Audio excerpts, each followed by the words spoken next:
Septimont is pretty good. In this video, I'll go through everything I thought about it in an attempt to give feedback.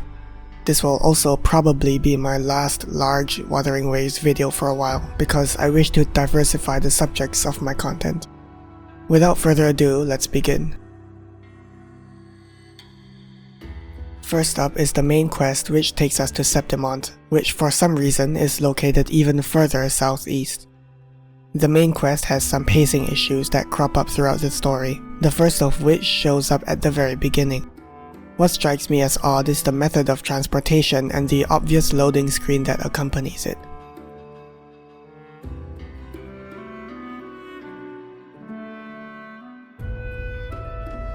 Since Septimont is not far away from Ragusa, it is possible for a wing ray to travel between the regions.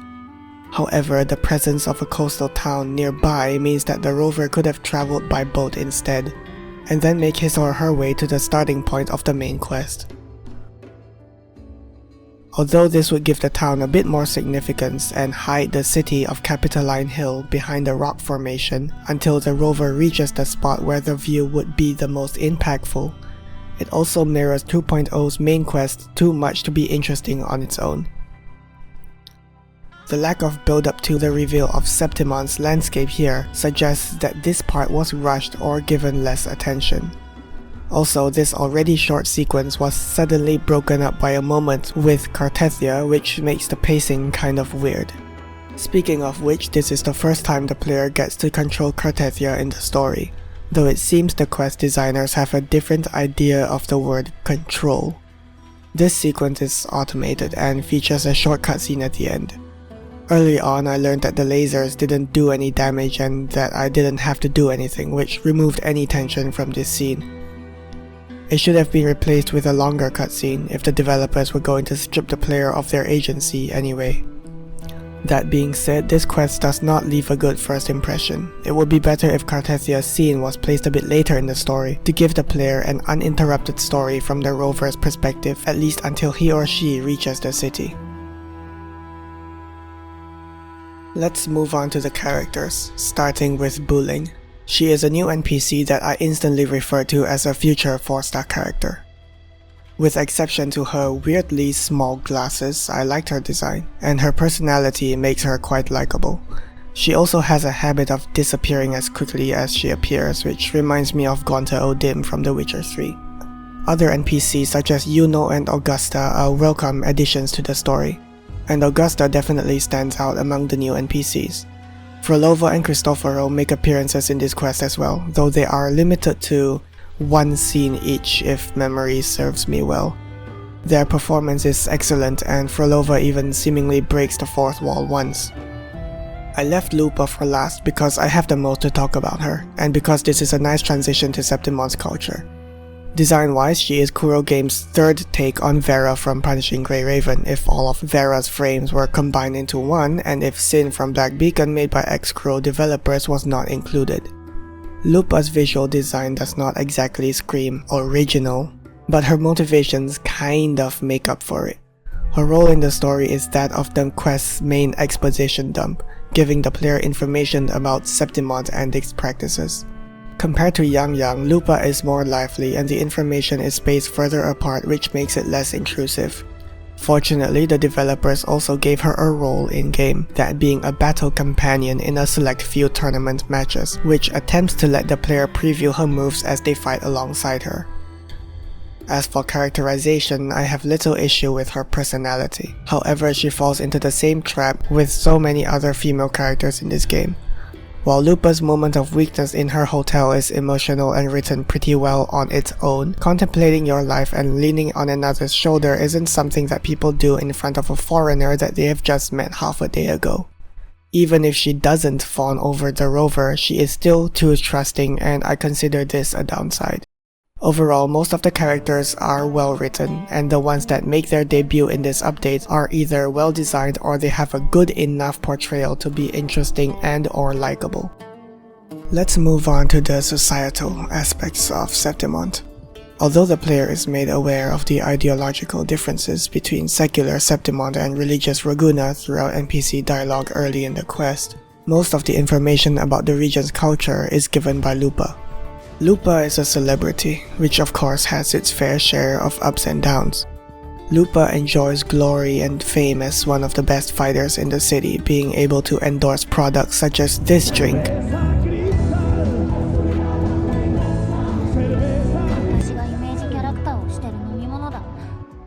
which she shares with the rover later in the main quest. Just like the nobles who have to maintain their strength and train constantly, gladiators like her have to maintain their image and position, lest they be shamed and or forgotten by the people. It's tough living in Septimont, but it's way better than what came before. Throughout the quest, Lupa mentions Mia, who was a gladiator in a past era where the tournaments were bloody affairs with fights to the death and TDs thrown in to entertain the bloodthirsty nobles among the spectators. The brutal practices of her time forced her and presumably many others who loved the sport to reach the breaking point and flee. Glory means nothing if one dies in the arena, after all. Thankfully, this isn't the case now, and fights end when one side is defeated. Even in a theatrical fantasy setting such as Raguna and Septimont, the writers are set on making the underlying elements of society as dark or realistic as possible, depending on interpretation, and I respect this pattern. Oddly enough, the more grounded setting of 1.0 didn't have this element, even though it would fit better there. Looking back, I wish the story had this aspect since launch, but I guess a story rewrite isn't going to happen again, which makes 1.0's main story stand out even further as quite bad. If anything, this is an improvement to the game's writing, and I hope that the writers will up their standards and give us even better stories in the future. Let's move on to the Great Agon, Septimont's Grand Gladiator Tournament. Early in the quest, Lupa suggests joining it to get closer to the region's guardian echo, Arsinosa, and hopefully gain some information about Cartethia from it. Putting aside the fact that this plan is too similar to 2.0's Carnevale, the rover agrees and registers for the tournament. The registration arena features a nice preview of a few new enemy types. This is also where we learn about the weird rules surrounding the Great Agon, that being entering the tournament late and defeating higher ranked opponents can quickly grant one access to the finals.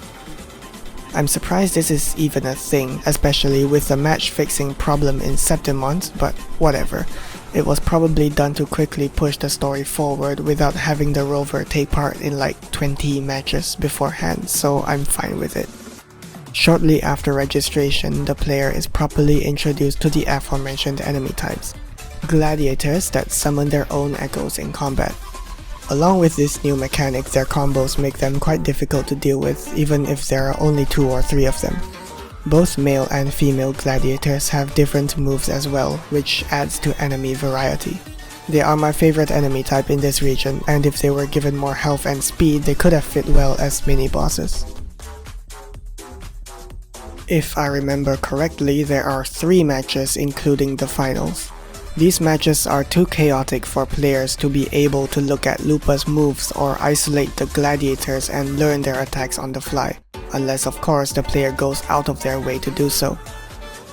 I think these matches could have been good opportunities to insert Lupa as a trial character like Cartethia, but I suppose fighting alongside her works too.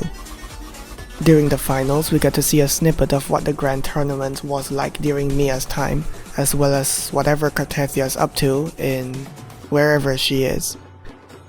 The cinematography here is excellent, and the blending of 2D and 3D animation is near flawless, as expected from the experts in charge of cutscenes in Wuthering Waves. Finally, Augusta awards the duo a medal split into 2. With 1/2 for each member, highlighting the importance of fighting together. Which is fine until you remember that the 2v2 format, which requires teamwork and trust, was invented long before this Great Agon, which makes this explanation unnecessary. Oh well, it was probably meant for us instead of any spectators in the world itself, so whatever. Next up is what I'll refer to be the second half of Septimont's main story. My incessant procrastination allowed for the addition of this segment, which also necessitated a rewrite of a significant portion of the script. The second part starts with Arsinosa, whose frequency is made up of warriors who took part in battles, which calls back to older concepts and bosses like the Crownless. As for the story, it focuses a lot more on Mia and the strange book that Frolova gave the rover. Following Arsinosa, Lupa and the rover travel to a previously underutilized part of the map, discovering a portal to a sonorosphere. Leaving the rover in the central terminal made by Raguna's late Sentinel Imperator, Lupa returns to the real world with the book, somehow remembers her adventures in the sonorosphere / alternate timeline where she lost her role and name, somehow immediately figures out exactly how the book works, and resolves to get to the bottom of the issue. Upon reaching the flooded district, Lupa recalls the time when Cartethia imparted her frequency to her in the sonorosphere, the frequency that lured the rover to Septimont in the first place. It's not clear how this frequency can escape and travel to the real world and all the way to the Avinolium, though. The next part of the quest is underground. Through the manipulation of public property with ample kinetic energy, Lupa performs a new Londo 3.0 and gains access to the underground layer, as well as the previously inaccessible underwater resonance beacon. Putting aside the fact that the water just drains without going through the main gate that Lupa opened, this act allows Lupa to explore the underground section of the city. This is when Cristoforo's plans are revealed, and apparently the Fraxidus' secret lab was being kept under wraps by Yulia. With the banishment of her house, there is nothing protecting them anymore. Retracing Cartethia's steps in the sonorosphere, Lupa comes across the Threnodian in Mia's form, which results in a boss fight. Unfortunately, it seems that the Lady of the Sea is a reskinned Morning Axe with a few moves swapped out, so the quality of this boss is lower than that of those who came before, like Hecate, Arsinosa, and Fleur de Lis. Fortunately, the attacks are all well telegraphed, resulting in a rather fair fight. As usual, the presentation is amazing, but the lackluster mechanics make this boss less memorable. Upon defeating the Lady of the Sea, players are treated to another great cutscene, where the rover and Lupa defeat the Threnodian in both the real world and the central terminal, and where Scar is revealed to have escaped somehow. It seems that Jinxie has quite a bit of answering to do, as her security standards are clearly not up to par. Right after that, the player is given some time with Cartethia and Lupa. They are seemingly placed here just to explain everything to the player should any information slip between their fingers. Although I'm sure that exposition in this quest could have been handled better in general, I understand why this has to be done, especially if the decision to place them here was made later in development. Unfortunately for Lupa, she was used as a kind of exposition dump in both halves of the main quest. Firstly, to explain Septimont's culture, and then to explain Cristoforo's power, which is a shame because she is likable overall. Speaking of Cristoforo, he can rewrite reality by creating new sonorospheres and shifting a few pieces around, then somehow overlapping them with the real world. This is a very interesting and powerful ability, and although he may have succeeded before without our knowledge, he probably won't in the future since the rover can apparently do everything anyway. Putting aside the fact that an overpowered, flawless protagonist makes the overarching story predictable and less interesting, it is nice to see that Cristoforo is finally playing a larger part in the story, and that the villain's powers are finally being explored and explained in more detail. While the second half of the main story answers almost all of the glaring questions posed in the first half, I would consider the story being split into two parts a big downside, because not only is a cliffhanger a bad way to end a story chapter, but Septimont's main story in 2.4 is also nowhere near as long as Raguna's main story in 2.0, so splitting it into separate parts was not necessary in my eyes. In addition, Septimont's main quest has the featured characters spend most of their time in Capitoline Hill. Although this does a great job of highlighting the city, which I'm sure the developers worked very hard on, it leaves the rest of the region without much of a purpose in the story. Compared to Raguna's much longer main quest, which had the rover explore the whole region with rotating side characters that each provide information for different parts of the region, Septimont's main quest seems kind of disappointing. Although the story explores Lupa's motivations, Septimont's culture and Cristoforo's powers very well, it is often done in a less than ideal manner, with most of the exposition being front-loaded onto Lupa. Coupled with everything else that I've said, and 2.4's main quest may begin to look less great and more good enough. Wuthering Waves' main story has always been plagued with writing issues and the boring protagonist accompanied by likable but simple side characters, propped up by amazing audio-visual presentation, and it looks like this probably isn't going to change. Regarding side quests in Septimont, there are a few notable ones that I wish to highlight. The rest can be treated as too short or mediocre. The first side quest involves a girl that wishes to be a historian and her father that wants her to be a gladiator.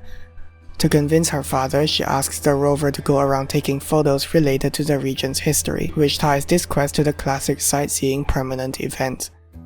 The two characters reconcile at the end, but I think the real treat is the view along the way. The second takes the form of a set of exploration quests that feature two scourge-winged dragons. Unlike older exploration quests, the focus of the story is between characters instead of the environment. Although I have no issue with character-focused stories, I prefer the story of exploration quests to be focused on the environment because that's what used to set them apart from regular side quests. Now the line is kind of blurred, and it's debatable as to whether the change of focus was a good idea. Either way, the environmental changes that are applied at the end of these quests are wonderful. I don't know how the artists keep coming up with new concepts for environmental features, but I hope they don't run out of ideas. Finally, we have another exploration quest that heavily revolves around characters and features two returning ones. The first is Lenore, who features in one of Raguna's exploration quests. Throughout this quest, she and the player are accompanied by a new NPC that represents the nobility of the past that played a big role in the brutality of the old Agon tournaments that Mia was a part of. The second is Frolova, to my surprise. The story of this quest involves a young gladiator who refused to kill her father in the arena, which resulted in them being shamed by the crowd. As evident from all the information Lupa provided during the main quest, Septimont's society is particularly hostile to gladiators that fail to meet expectations, and this example is an extreme. Frolova's inclusion is also notable as this is the only side quest to feature her, to my knowledge at least. The story gets kind of heartwarming towards the end, especially since players can tell her that society has changed for the better before bringing her father to rest, which brings closure and hope for the future. Before I move on to the next part, there is one interesting event quest that I wish to highlight. All Out Towards the Peak of Prestige is a permanent mode where the rover faces multiple NPC opponents in a card game of increasing difficulty. It allows the player to build custom decks, with each deck being limited to specific elements and echoes that have specific abilities. The player's choices matter as the position and abilities of the echoes can contribute greatly to victory or defeat. The player can also unlock and play as different resonators with their own abilities. All of this really reminds me of Gwent's, a similar optional side mode from The Witcher 3 that I really enjoyed. I wouldn't be surprised if the developers took heavy inspiration from it, since they have done similar things before, like Phoebe's fishing quest. It is pretty well made and quite fun, and even the menu looks good. I'm glad that this mode is permanently available. Compared to Raguna, Septimont is comparable in size and also has a dedicated dark tide zone. I like the layout and size of the region as a whole, but there is one glaring exception: Capitoline Hill. Aside from being extremely hostile to pedestrians with its huge staircases and lack of railings on ledges and cable cars, Capitoline Hill's beautiful architecture is kind of brought down by its overall layout. When traveling to Capitoline Hill in the main quest, the duo travels not by land, because that would involve input from the player and some interaction with the environment. And we can't have that nowadays, so the developers put a wing ray in there, because why not? Just past the first gate is a resonance nexus, which reveals the city part of the map. And I'm only bringing this up because calling the layout unoriginal would be a massive understatement. If the establishing shot of Raguna suggests that the developers are fans of Elden Ring, the layout of Capitoline Hill as well as its elevated position downright states that they are massive fans of Elden Ring. That by itself is not an issue, and neither is taking inspiration from Liurnia's topography to create Raguna, but copying the layout of a high-profile landmark city, Leyndell, without even changing its orientation on the map is something I had never thought that Kuro Games would ever do. To put it extremely mildly and as societally acceptable as possible, I'm disgusted by this act. As I stated earlier, this is my only issue with the region. Everything else is of high quality and deserves to be praised, as is the case with most environments in Wuthering Waves. I don't think this needs to be emphasized because it's obvious enough. Let's move on to the atmosphere and interactivity of the open world. Another thing that Wuthering Waves does very well is atmosphere, and Update 2.4 improves upon this, particularly city atmosphere. Raguna City was too small to be considered a city, but its atmosphere was a huge improvement from everything that came before. Septimont improves this aspect even further, and even when I expected a good city atmosphere, I was frequently surprised by how good it was all throughout the main quest. When exiting the hotel during the main quest, I was treated to a great view of the arena in the morning, with NPCs gathering around and a plushie squad. This was not the first time I was impressed, since the quest led me through the city streets beforehand. Speaking of which, the streets could have been made a bit more narrow to emphasize how busy the city is, like Novigrad from The Witcher 3, but I guess this is acceptable too. The NPC density in Capitoline Hill, along with the variety of actions taken by said NPCs, forms one of Wuthering Waves' greatest atmospheres, at least when it comes to populated areas. The cheer of the crowd during the Great Agon finals deserves a special mention as well.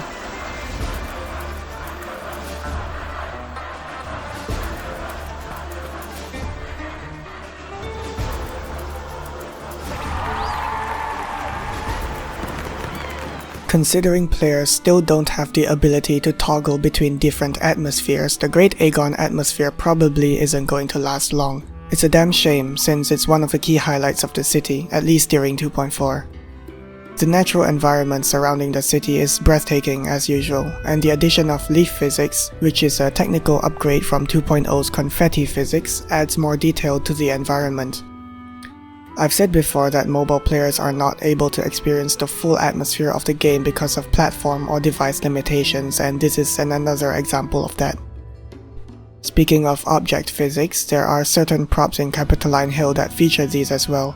The floating props in the flooded district have interesting tendencies, along with the Gulpuff plushies and beach balls in the public bath. Speaking of which, players are now able to use the facility, having up to 3 companions in the same bath at once. It's a nice, if unnecessary, inclusion. I have nothing much else to say about this, so let's move on to the designs of Septimont's creatures and enemies. Septimont's new NPCs and creatures are pretty well designed. They fit the fantasy theme well and are a nice addition to the world. The NPCs, gladiators especially, fit the aesthetic that the artists were going for as well, that of ancient Greece. Vehicles such as boats and cable cars are more 1.0 inspired, with a clear sci-fi aesthetic to them with decorative elements in the similar style to the architecture. I'm a big fan of these. The smaller creatures in Septimont are adorable and lovable, much like Raguna's plushies. Also, they can be accompanied by particle effects such as drinks, as well as the flowers and hearts that were first seen in the anniversary cubes. It seems that with each big update, new designs that can double as marketable plushies are added to the game, from Gulpuffs and Disco Tortoises to Raguna's plushies to the anniversary cubes and now to these guys. If Kuro decides to mass produce and sell these, they'd probably make a ton of money.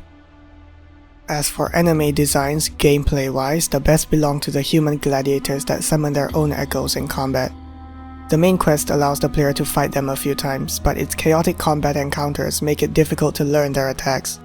I only got to appreciate their moveset when fighting them again in the open world, and they are my favorite enemies in all of Septimont. Interestingly, they drop echoes as well, which gives players more of a reason to fight them. The same just cannot be said for Exiles and Fraxidus members.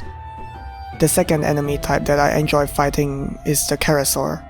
Unlike the gladiators, Karasaurs are proper mini-bosses. My first encounter was with a pair of them, and that was very challenging. Septimont's featured boss Arsenosa is also very well made. Arsenosa has many attacks and combos, most of which demand the player's attention without forcing memorization, a result of clear and ample telegraphs.